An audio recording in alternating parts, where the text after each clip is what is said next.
दर्शकों, आप सभी ने बिहार में स्थित गया तीर्थ के बारे में तो सुना ही होगा, जिसे हिंदू धर्म में मोक्ष स्थली भी कहा जाता है। और यही कारण है कि हर वर्ष देश और दुनिया के अलग अलग भागों से लाखों हिंदू गया में आकर अपने परिवार के मृत व्यक्ति की आत्मा की शांति और मोक्ष की कामना से श्राद्ध, तर्पण और पिंडदान करते हैं। ऐसा माना जाता है कि गया धाम में पिंडदान करने से 108 कुल और 7 पीढ़ियों तक का उद्धार हो जाता है। गरुड़ पुराण में गया को विश्व में पितरों की मुक्ति के लिए सर्वश्रेष्ठ तीर्थ स्थल माना गया है। वैसे तो पूरे साल गया जी में पिंडदान किया जाता है, लेकिन पितृपक्ष के दौरान पिंडदान करने का अलग महत्व हिंदू शास्त्रों में बताया गया है। तो आइए जानते हैं कि पितृपक्ष में गया में पिंडदान करने से पितरों को कैसे सदा के लिए मुक्ति मिल जाती है और किस असुर के नाम पर इस पवित्र तीर्थ स्थल का नाम गया पड़ा, जिसका वर्णन गरुड़ पुराण में किया गया है। नमस्कार दर्शकों, द डिवाइन टेल्स पर आपका स्वागत है। गरुड़ पुराण के आधार कांड में वर्णित कथा के अनुसार जब ब्रह्मा जी सृष्टि की रचना कर रहे थे, उस समय असुर कुल में गया नाम के एक असुर की रचना हो गई। क्योंकि वह किसी असुर स्त्री की कोख से जन्म नहीं लिया था, इसलिए उसमें असुरों वाली प्रवृत्ति नहीं थी। इसलिए उसने सोचा कि अगर वह कोई बड़ा काम नहीं करेगा तो उसे अपने कुल में कोई भी सम्मान नहीं करेगा। यही सोचकर वह भगवान विष्णु की घोर तपस्या करने लगा। कुछ समय पश्चात गयासुर के कठोर तप से भगवान श्री विष्णु जी प्रसन्न होकर उसके समक्ष प्रकट हुए और उसे वरदान मांगने को कहा।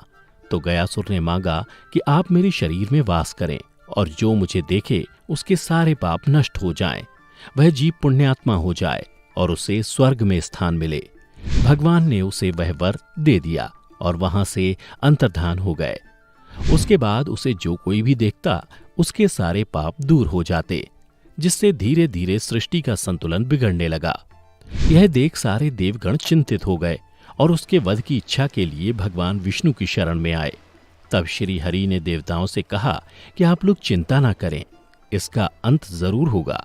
यह सुनकर सभी देवगण अपने अपने धाम लौट गए। उसके बाद जब एक दिन गया शिवजी की पूजा के लिए क्षीर समुद्र से कमल लाकर विष्णु माया से विमोहित होकर कीकट देश में शयन करने लगा, उसी समय वह भगवान विष्णु की गदा के द्वारा मारा गया।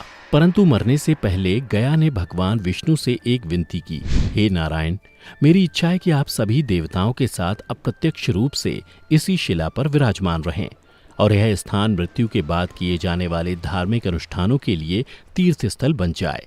श्री विष्णु ने कहा, गया तुम धन्य हो, तुमने लोगों के जीवित अवस्था में भी कल्याण का वरदान मांगा और मृत्यु के बाद भी मृत आत्माओं के कल्याण के लिए वरदान मांग रहे हो।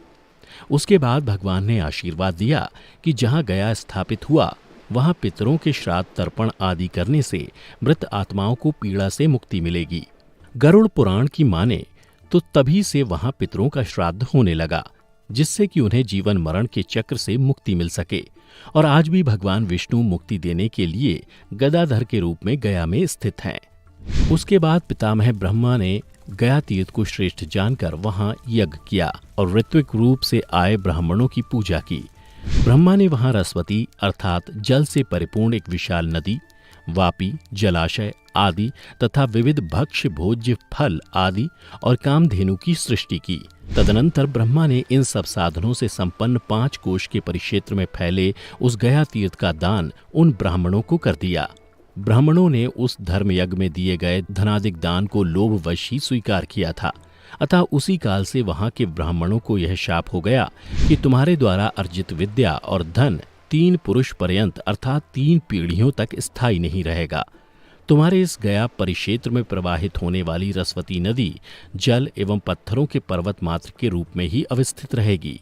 इसके अलावा गरुड़ पुराण में यह भी बताया गया है कि जिनकी संस्कार रहित दशा में मृत्यु हो जाती है अथवा जो मनुष्य, पशु तथा चोर द्वारा मारे जाते हैं या जिनकी मृत्यु सर्प के काटने से होती है, वे सभी गया श्राद्ध कर्म के पुण्य से बंधन मुक्त होकर स्वर्ग चले जाते हैं। यहाँ पर पिंडदान करने से पितरों को शाश्वत तृप्ति हो जाती है।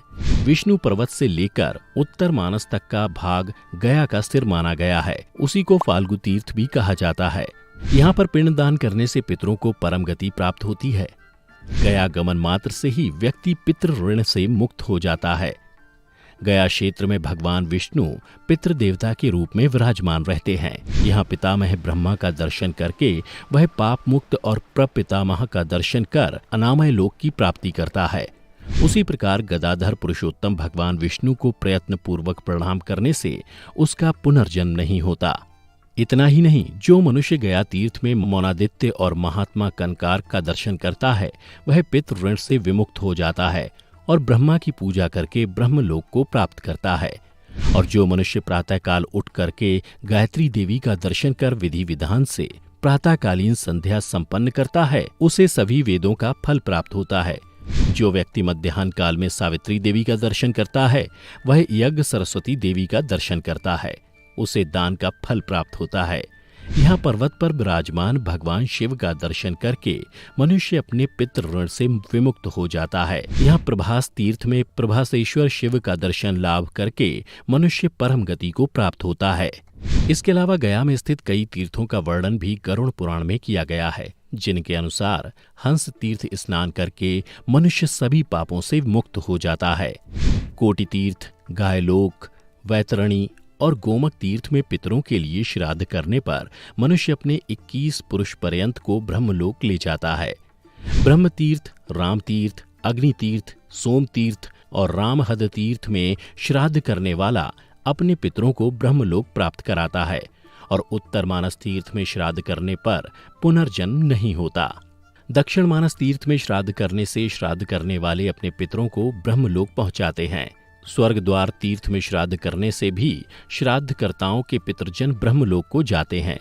भीष्म तर्पण का कृत्य जिस स्थान पर हुआ था उस कूट स्थान पर श्राद्ध करने से भी मनुष्य पितृगणों को भवसागर से पार उतारता है।